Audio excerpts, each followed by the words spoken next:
الله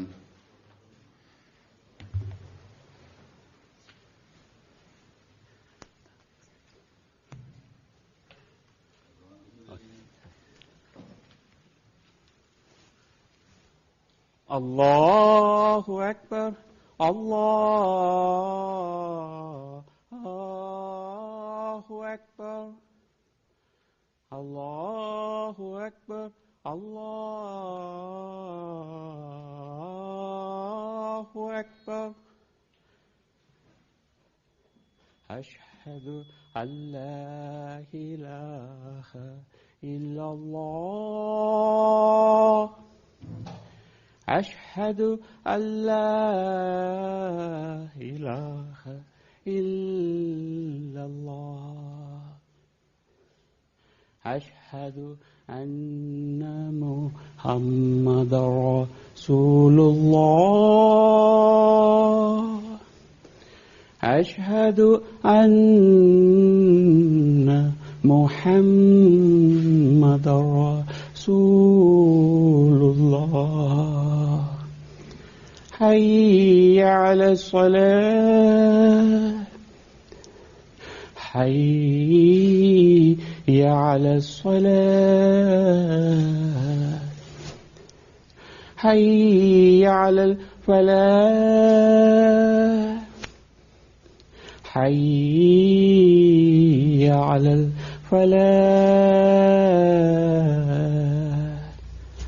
الله أكبر. الله أكبر. لا إله إلا الله.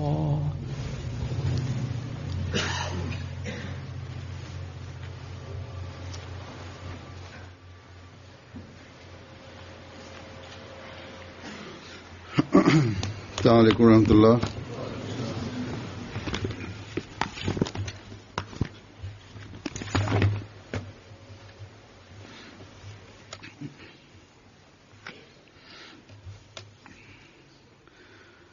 أشهد أن لا إله إلا الله وحده لا شريك له وأشهد أن محمدا عبده ورسوله.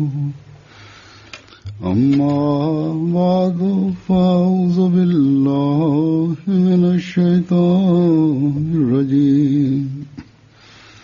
بسم الله الرحمن الرحيم. الحمد لله رب العالمين. الرحمن الرحيم. مالك يوم الدين. إياك نعبد وإياك نستعين. اهدنا الصراط المستقيم. صراط الذين أنعمت عليهم غير المغضوب عليهم ولا الضالين. في بيوت أذن الله أن نرفع ويذكر فيها اسمه يسبح له فيها بالغدو والآصال.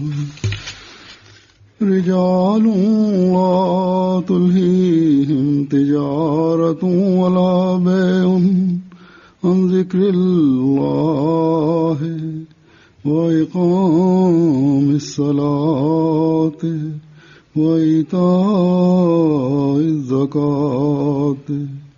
يخافون يوما تتقلب فيه القلوب والأبصار. ليجزيهم الله أحسن ما عملوا ويزيدهم من فضله والله يرزق من يشاء بغير حساب.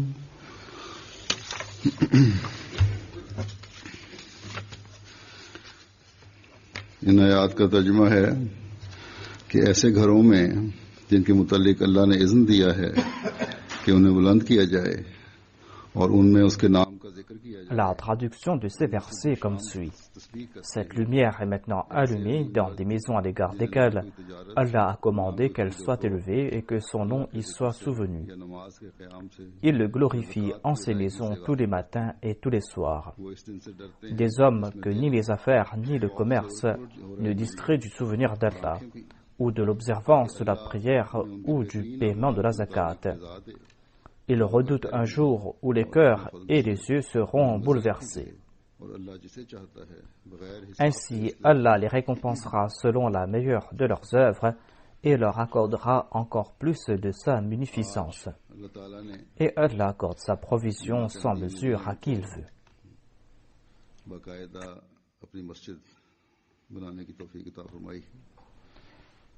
Aujourd'hui, Dieu a accordé la possibilité à la Jamaat de la Nouvelle-Zélande de bâtir sa première mosquée.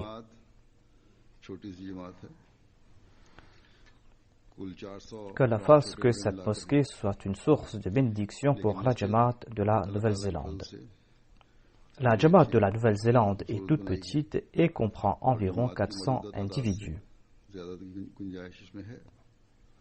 Mais par la grâce de Dieu, ils ont bâti une belle et grande mosquée dont la capacité d'accueil dépasse de très loin la population de la Jamaat. Qu'Allah fasse que le nombre de gens qui viennent y prier dépasse de loin la taille de cette mosquée. Nombre de bénévoles ont travaillé d'arrache-pied matin et soir. On m'a informé que les membres de la Jamaat ont travaillé avec engouement ici. Ils ont travaillé sans se soucier s'il faisait nuit ou jour. Ils ont travaillé avec un grand engouement. Et selon notre tradition,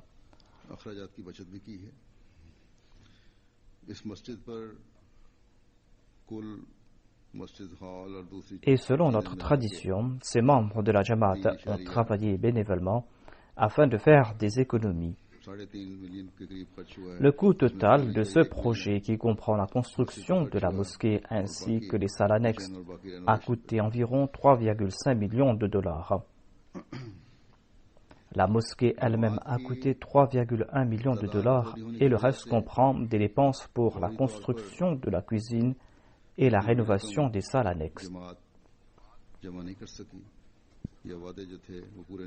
Étant donné que la population de la Jamaat est toute petite ici, elle n'a pas pu réunir toute cette somme dans le délai requis. Et d'ailleurs, toutes les sommes promises n'ont pas encore été reçues. C'est pour cette raison que la Jamaat de la Nouvelle-Zélande a fait un emprunt avec le centre. Mais j'ai l'espoir qu'Inch'Allah, les membres de la Jamaat rembourseront rapidement leurs dettes. Cette année-ci, cela fait 25 ans que la Jamaat a été établie ici en Nouvelle-Zélande. Et certainement, les membres de la Jamaat d'ici avaient ce grand désir, un désir que je peux comprendre, ce désir de présenter le cadeau d'une mosquée à Dieu en dépit du fait qu'il soit peu en nombre. Il voulait présenter ce cadeau en bâtissant une maison pour Dieu.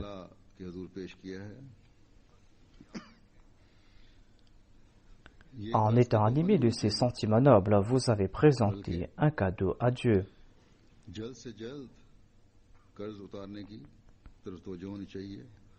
Vous avez présenté ce cadeau à Dieu, mais sachez que ce présent ne doit pas être un qui a été emprunté.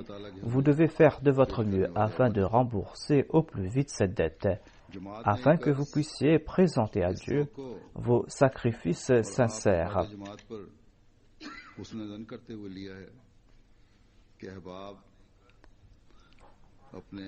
La Jamaat vous a offert cette somme, vous a emprunté cette somme en plaçant sur vous cet espoir que vous allez bâtir cette mosquée après avoir sacrifié vos biens.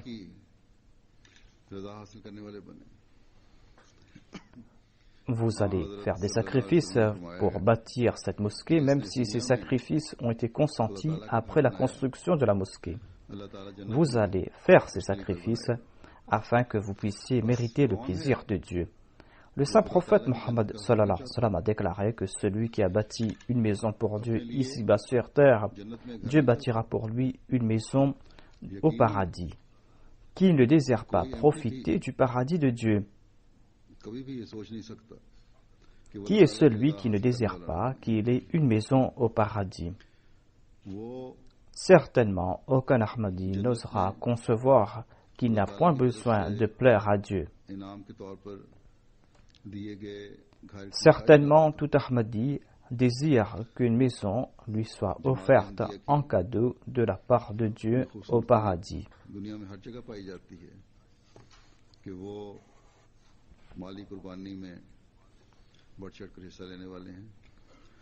Dans le monde entier, les membres de la Jamaat Ahmadiyya font montre de cette même beauté en participant avec engouement dans les sacrifices financiers. Le Messie premier alayhi salam avait insufflé cet esprit de sacrifice financier dans les cœurs de ses compagnons. Il leur avait insufflé cet esprit de sacrifice afin qu'ils puissent transmettre le message de l'islam dans les 4 coins du monde. Et le Messie premier alayhi salam se disait ébahi face à cette sincérité sans borne et face à cet amour. Il se disait agréablement surpris face à cet esprit de sacrifice, face à cet amour de ses compagnons. Aujourd'hui, 100 ans après, les membres de la Jamaat sont dans la même situation.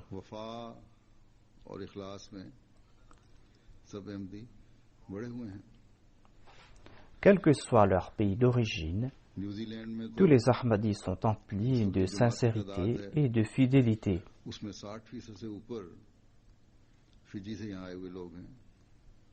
La Jamaat de la Nouvelle-Zélande est composée à plus de 60% d'Ahmadis d'origine fidjienne.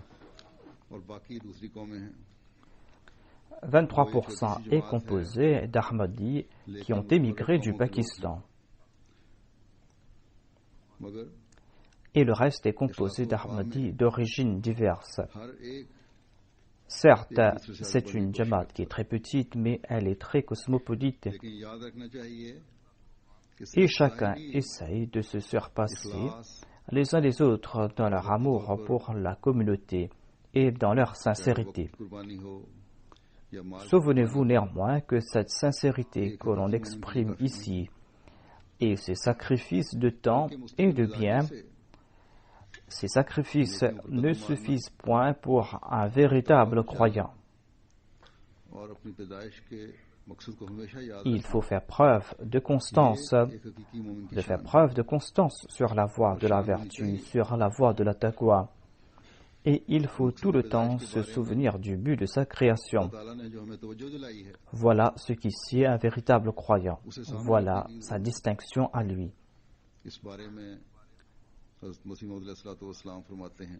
Dieu a attiré notre attention concernant l'objectif de notre création. Et il est très important de l'avoir toujours en tête. Nous rappelons cet objectif, le Messie premier alayhi salam déclare,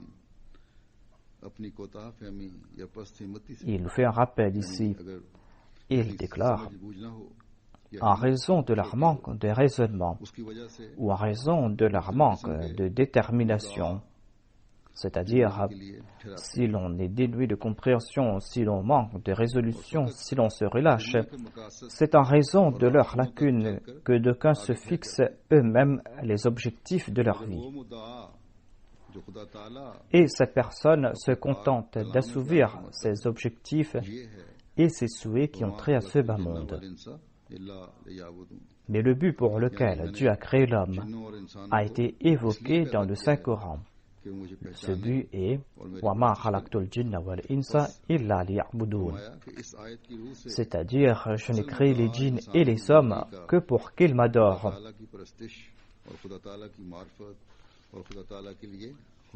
Le Messie premier l'Islam déclare à la lumière de ce verset l'objectif véritable pour lequel l'homme a été créé par Dieu et qu'il doit rendre culte à Dieu, qu'il doit connaître Dieu et qu'il doit se consacrer entièrement à Dieu. Souvenez-vous qu'en ayant accepté le Messie premier l'Islam, notre objectif n'est pas de consentir à certains sacrifices suite à un engouement temporaire.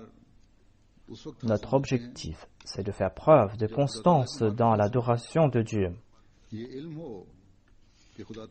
Et nous pourrons atteindre la norme requise dans nos ibadas quand nous allons connaître Dieu. Nous pourrons atteindre la norme requise dans nos ibadas quand nous saurons que Dieu est la source de toute puissance. Et quand nous saurons aussi que Dieu voit chacune de nos actions et chacune de nos paroles. Non seulement qu'il voit l'aspect extérieur de notre personne, mais il connaît aussi ce qui est caché dans les tréfonds de notre cœur. Il connaît nos intentions les plus cachées. C'est en passant par cet état que l'on pourra dire que l'on essaye d'appartenir à Dieu. C'est-à-dire que l'on ne doit pas accomplir ses actions dans le seul but d'assouvir ses désirs matériels. Toute bonne œuvre doit être accomplie uniquement pour la cause de Dieu. Et il ne faut point vouer culte à Dieu uniquement lorsqu'on se retrouve en difficulté, lorsqu'on a besoin de son aide. Il ne faut point que nous rendions culte à Dieu uniquement lorsque nous sommes en difficulté, lorsque nous n'arrivons pas à combler nos besoins matériels. Au contraire, nous devons rendre culte à Dieu dans l'aisance et dans le bonheur.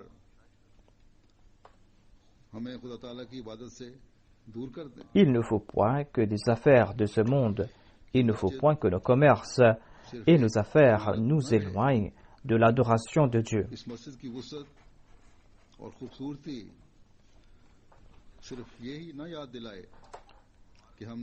Cette mosquée ne doit pas finir par être un simple édifice.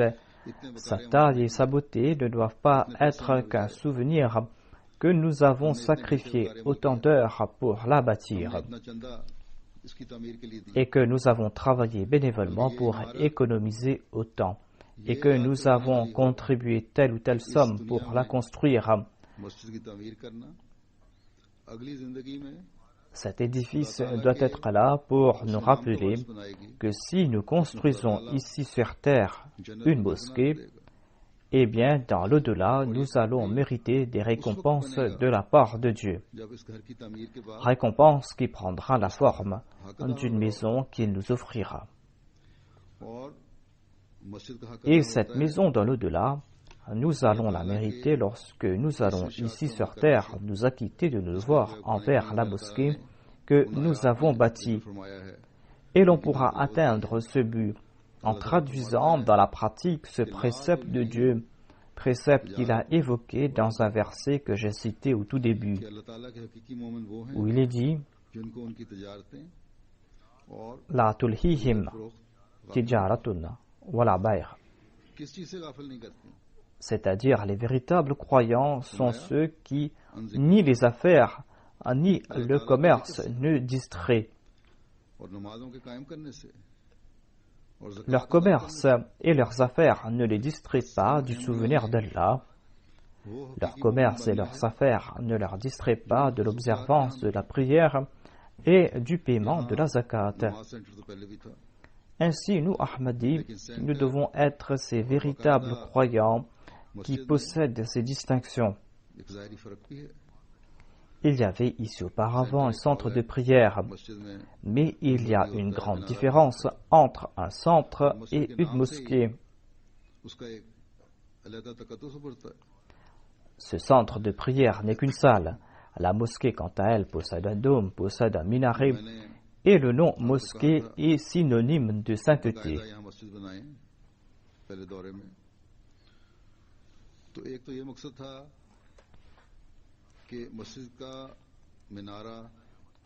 Quand je vous ai demandé de bâtir ici une mosquée lors de ma première tournée, mon but était de vous faire rappeler, grâce au minaret et au dôme de la mosquée, qu'après ces sacrifices consentis pour la construction de cette mosquée, nous allons devoir nous acquitter de nos devoirs envers cette mosquée.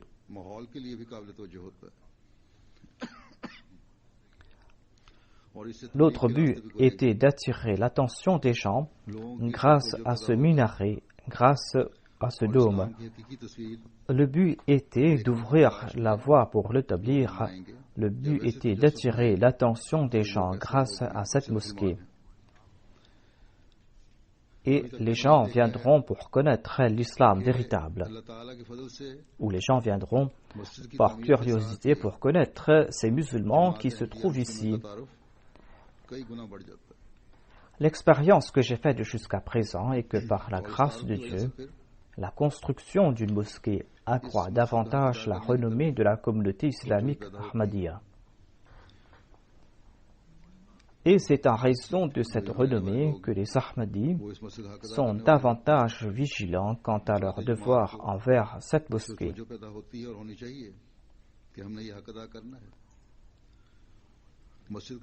Et les membres de la Jamaat sont vigilants à ce propos, et il doit en être ainsi, à savoir qu'ils doivent s'acquitter de leurs devoirs envers cette mosquée. Quels sont les devoirs dus envers la mosquée? La première chose est que vos commerces, vos affaires, vos occupations ne doivent pas vous éloigner du souvenir de Dieu. Ces commerces et ces affaires doivent au contraire attirer notre attention vers la prière. Quand nous allons entendre l'appel « Venez à la prière », nous devons oublier notre commerce, nous devons oublier nos affaires et nous devons courir vers la mosquée. Aujourd'hui, d'aucuns peuvent dire que nous sommes très loin de la mosquée et que nous ne pouvons pas entendre l'appel à la prière car l'appel est lancé à l'intérieur de la mosquée. Et la voix avec laquelle on a lancé l'appel à la prière aujourd'hui était si basse qu'on arrivait à peine à l'entendre à l'intérieur même de la mosquée. Que doit-on faire dans ce cas? Tout d'abord, vous devez être conscient du fait que vous avez bâti une mosquée afin de rendre culte à Dieu. Vous avez bâti cette mosquée pour l'ibadah, pour comprendre l'objectif de votre création.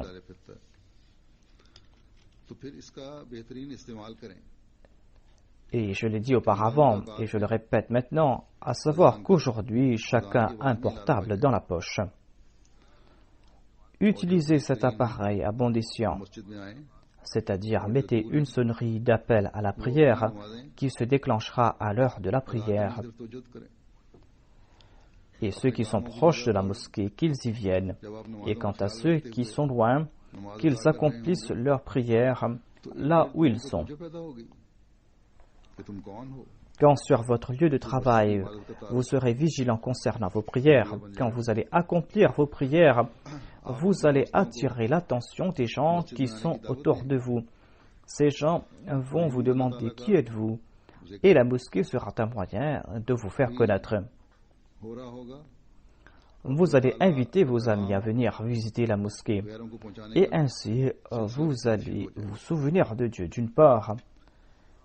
D'une part, vous allez vous souvenir de Dieu, et d'autre part, vous allez transmettre le message de Dieu aux autres. Et ainsi, grâce à cette chaîne de bonnes œuvres, vous allez vous rapprocher davantage de Dieu.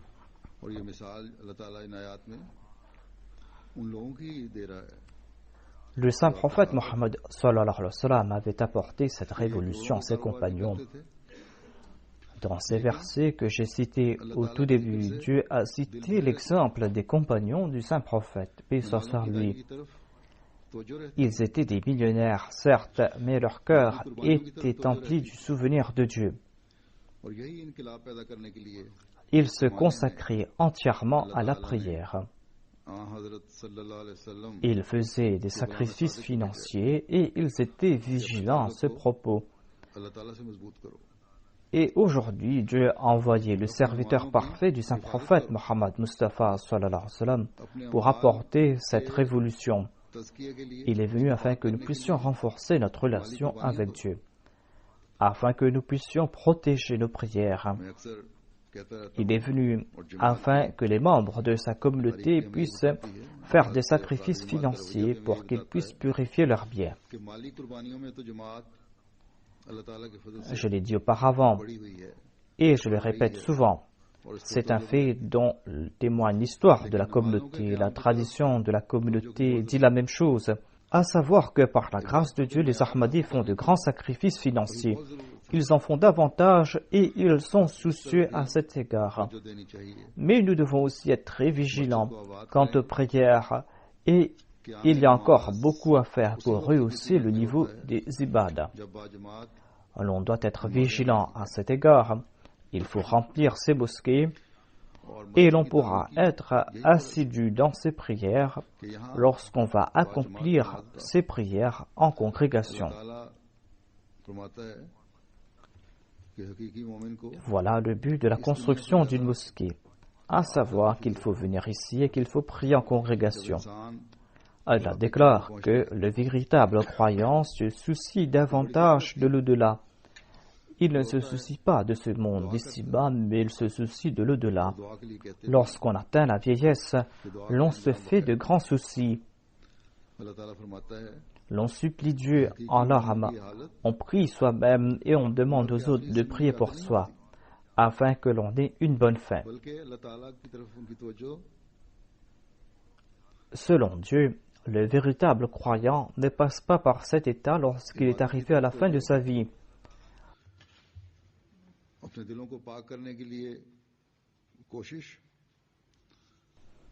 Le véritable croyant, selon Dieu, passe par cet état, il se consacre à la prière, il se consacre à Dieu et s'efforce de se purifier le cœur alors qu'il est tout jeune lorsqu'il vit dans l'aisance. Il se souvient de Dieu au cours de sa jeunesse et lorsqu'il vit dans l'aisance. Il se souvient de Dieu matin et soir. Il se souvient de Dieu à chaque instant, tout simplement parce que la crainte de l'au-delà est à tout instant en son cœur et son cœur en tremble. Voilà l'exemple des compagnons du saint prophète Mohammed Mustafa sallallahu alayhi wa sallam. Et le Messie premier l'Islam était venu de faire naître en nous cette condition. Le Messie premier l'Islam déclare: mon cœur est à tout instant animé par ce désir que Dieu accorde aux membres de ma Jamaat les faveurs accordées aux compagnons du saint prophète, paix soit lui. Je désire que les membres de ma communauté possèdent cette sincérité, cette pureté, cette obéissance qui était l'apanage des compagnons du saint prophète et qu'ils ne craignent que Dieu seul, qu'ils soient des muttaqis. Car l'amour de Dieu accompagne les muttaqis. Inna Allaha ma'al muttaqin. Ainsi, si l'on désire profiter des faveurs de Dieu, si l'on désire que sa maison soit parmi celles qui sont élevées suite aux ordres de Dieu, il faut remplir ces maisons du souvenir de Dieu. Il faudra à tout instant avoir en son fort intérieur la crainte de Dieu. Toutes ces craintes ayant trait à ce bas monde, ces appréhensions concernant son commerce, tout cela ne doit avoir aucune importance face à la crainte que l'on doit éprouver pour Dieu. À plusieurs reprises, le Messie premier l'Islam a conseillé aux membres de sa communauté de faire naître en leur fort intérieur la taqwa et d'accorder prééminence à Dieu seul. Je paraphrase ici le Messie promet salam qui déclare que si vous avez pour objectif ce monde matériel, eh bien pour quelque temps, vous allez en tirer des avantages. Vous allez en tirer des avantages éphémères, certes, mais dans ce cas, à tout instant, vous allez vivre dans l'appréhension et dans la crainte d'un accident quelconque. Mais si, par contre, vous vous mettez en quête de Dieu, si vous allez vous consacrer à lui, vous aurez la foi et le monde vous sera asservi, vous aurez Dieu et vous aurez le monde. Les compagnons du saint prophète Mohammed, paix soit lui, étaient de grands businessmen, comme je l'ai dit, mais ils n'ont jamais oublié l'adoration de Dieu. Jamais ils n'ont oublié le souvenir de Dieu. Ils n'ont jamais oublié la crainte qu'ils devaient éprouver pour Dieu. Nous qui avons accepté le Messie premier l'Islam, nous qui lui avons prêté allégeance, et nous qui disons que nous désirons nous réformer, sachez que ces changements seront avantageux et que ces changements seront permanents lorsque nous serons sincères dans cette voie. Lorsque nous serons sincères dans cette voie et lorsque nous n'allons pas nous contenter de faire de grandes déclarations. Allah déclare que si vous apportez en vous ces changements purs et si vous allez marcher sur les voies de la taqwa, si vous allez prier aux heures prescrites et si vos prières seront consacrées à Dieu et si vos actions seront accomplies uniquement pour le plaisir de Dieu, eh bien, dans ce cas, vous serez récompensé par lui. Il va subvenir à vos besoins matériels, à vos besoins spirituels. Allah ne déclare pas que vous ne devez pas travailler en ce monde. Allah vous enjoint tout simplement de ne jamais l'oublier, de ne jamais oublier vos prières, de ne jamais négliger vos prières en raison de vos affaires mondaines et d'oublier ainsi le but de votre création. Le Messie premier alayhi salam ajoute que si vous êtes en train de négliger vos prières quotidiennes, si vous vous empêtrez jusqu'au cou en ce monde, eh bien il n'y aura pas de différence entre vous et les autres. Quel sera l'avantage de ce serment d'allégeance? Notre responsabilité, c'est d'accentuer cette distinction entre nous et les autres. Si nous disons avoir prêté allégeance aux mains du Messie premier alayhi salam, nous allons devoir le prouver.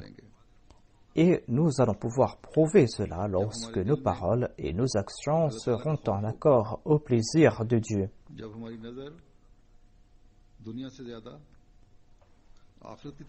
Nous allons pouvoir prouver cela lorsque nos cœurs seront emplis de la crainte de Dieu. Lorsque nous allons nous tourner davantage vers l'au-delà que vers ce monde.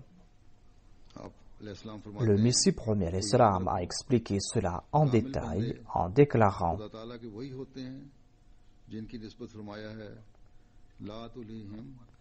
Le Messie premier alayhi salam déclare: Sachez que le serviteur parfait de Dieu est décrit en ces termes par Dieu. La tulhihim tijaratun wala bay'un an dhikrillah. Quand le cœur a établi une relation sincère avec Dieu, quand ce cœur éprouve un amour sincère à son égard, ce cœur ne pourra se séparer de lui. L'on pourra comprendre cela grâce à cette analogie. Si son enfant est malade, quelles que soient ses occupations, l'on sera toujours préoccupé par l'état de cet enfant. Quant à ceux qui établissent une relation sincère avec Dieu, et qui éprouvent de l'amour pour lui, ils ne pourront jamais négliger Dieu. Le Messie déclare: La quête de la foi et la quête du monde ne peuvent coexister au même endroit. Cela est tout à fait vrai.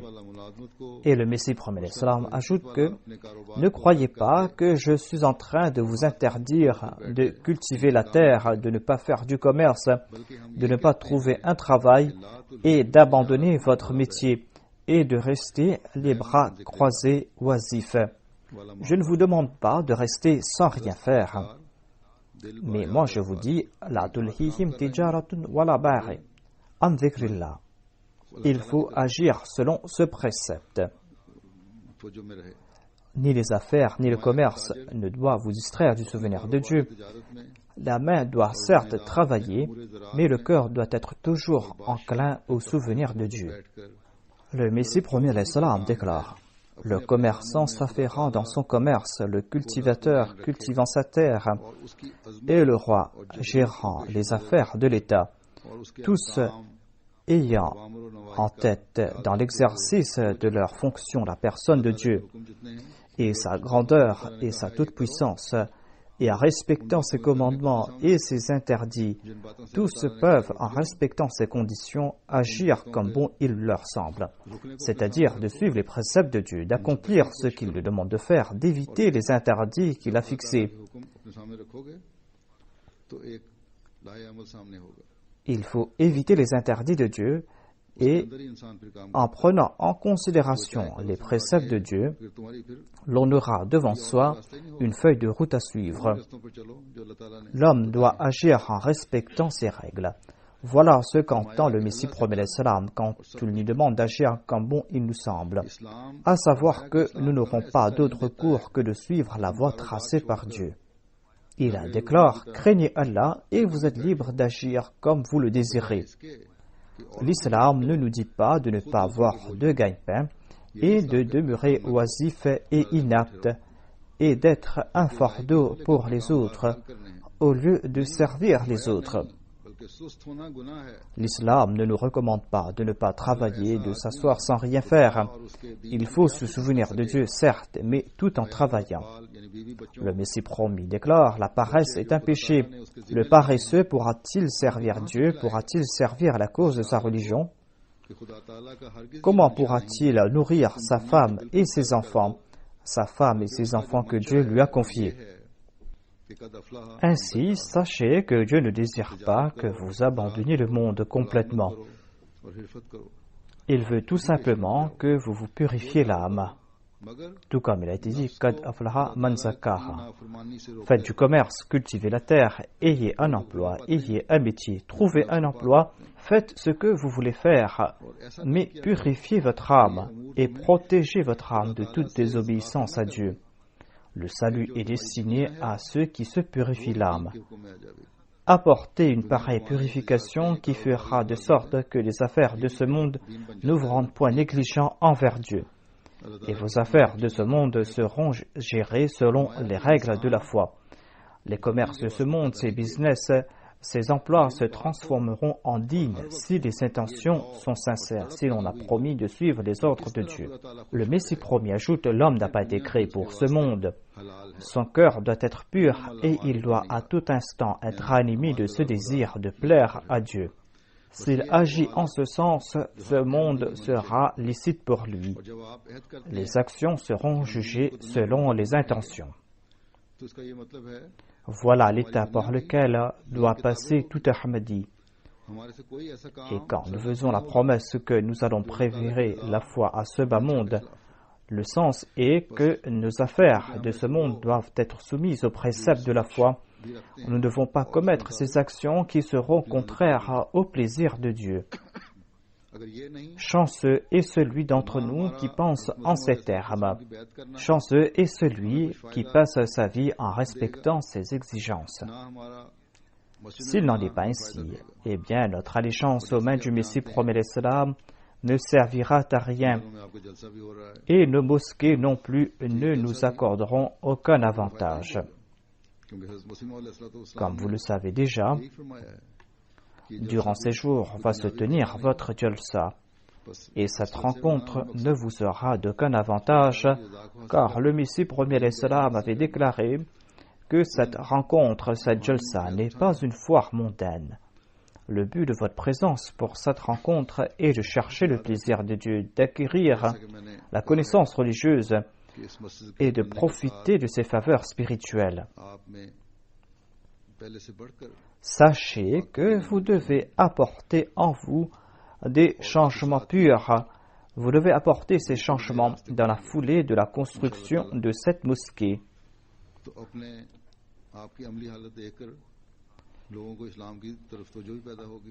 Et les voies de la prédication vont s'ouvrir à vous, Inch'Allah, grâce à cette mosquée.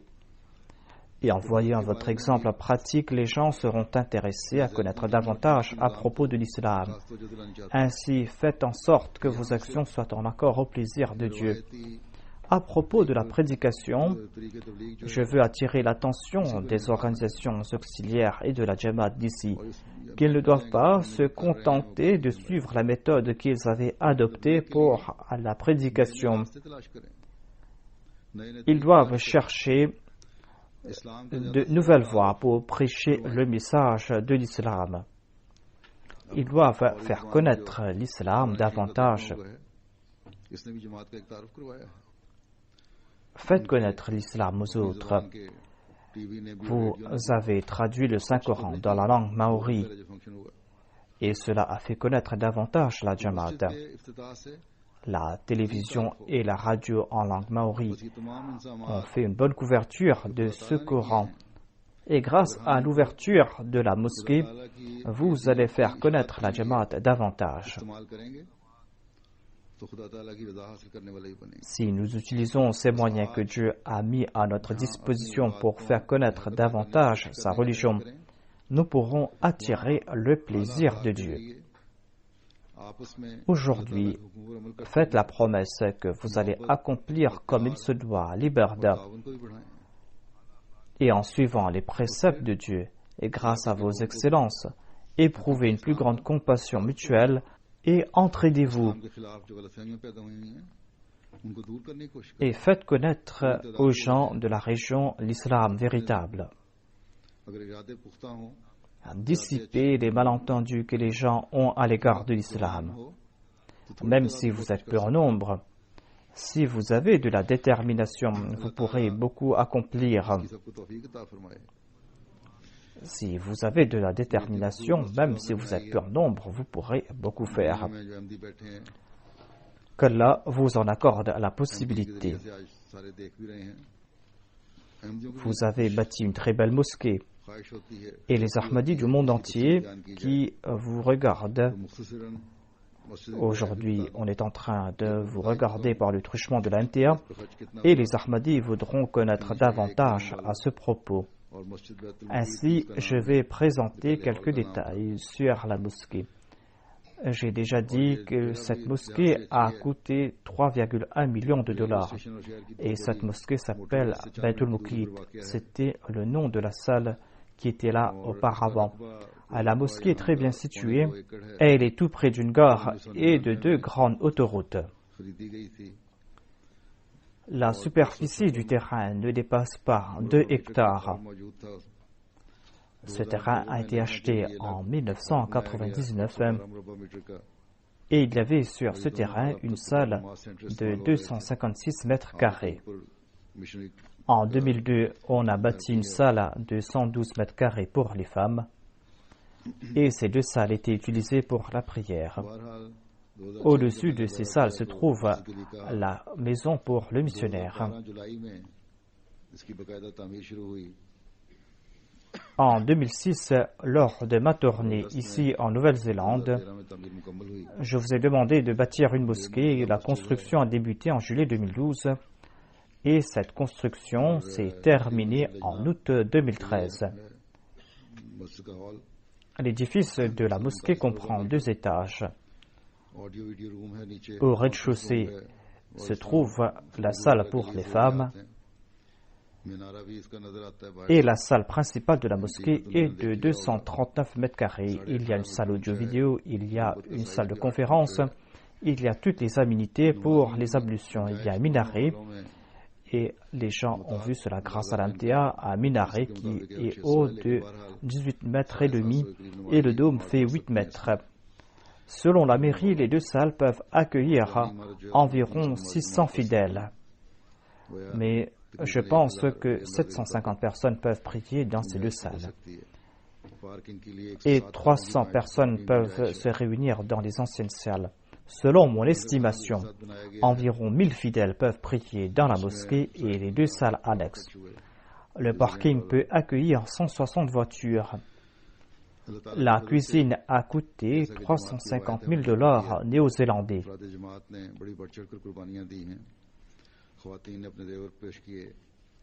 Par la grâce de Dieu, les Ahmadis d'ici, en respectant la tradition de la Jamaat, ont fait de grands sacrifices.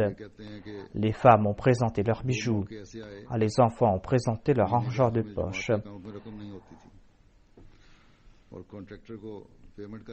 Et on dit qu'à 2 reprises, à la fin du mois, les caisses de la Jamaat étaient complètement vides. Et on devait payer les entrepreneurs. Et l'Amila nationale, les organisations auxiliaires et les membres de la Jamaat ont déboursé plus de $100,000 pour payer les entrepreneurs. Certains individus ont contribué plus de $100,000 par la grâce de Dieu. Et en sus de cela, chacun a consenti à des sacrifices selon ses moyens. C'est une toute petite Jamaat, une Jamaat qui a fait de grands sacrifices, des sacrifices extraordinaires, car les dépenses étaient très conséquentes. Qu'Allah bénisse amplement les biens et les personnes de tous ceux qui ont contribué financièrement pour la construction de la mosquée ou qui, n'ayant pas les moyens, ont sacrifié leur temps et ont travaillé bénévolement pour la construction. Qu'Allah accroît davantage leur sincérité et leur fidélité et que leurs descendants soient toujours attachés à l'Ahmadiyya et qu'ils grandissent dans leur foi, dans leur sincérité. Qu'ils accomplissent leur salat en respectant toutes ces exigences, qu'ils viennent à la mosquée et s'acquittent de leurs devoirs envers elle, qu'ils remplissent leur maison du souvenir de Dieu et qu'ils éprouvent de la sympathie pour les créatures de Dieu et qu'ils s'attellent à présenter le message de l'islam véritable aux autres. Comme je l'ai dit, durant ces jours, il y aura votre jalsa. Consacrez-vous à la prière, en particulier durant ces jours. Qu'Allah apporte en nous tous des changements purs et que nos cœurs regorgent plus qu'auparavant de la crainte de Dieu. Et que ces changements purs fassent partie intégrante de notre vie. Et que nous profitions tous des prières faites par le Messie promis le salam en faveur de ceux qui viennent à la jalsa. Alhamdulillah, nahmaduhu wa nasta'inuhu wa nastaghfiruhu. ونؤمن به ونتوكل عليه ونعوذ بالله من شرور أنفسنا ومن سيئات أعمالنا من يهده الله فلا مضل له ومن يضلل فلا هادي له ونشهد أن لا إله إلا الله ونشهد أن محمدا عبده ورسوله عباد الله رحمكم الله إن الله يأمر بالعدل والإحسان وإيتاء ذي القربى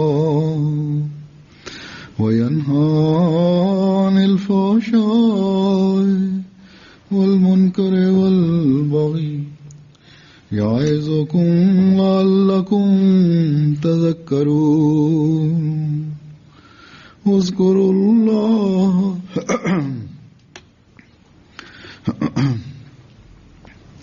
اذكروا الله يذكركم وادعوه يستجب لكم ولذكر الله أكبر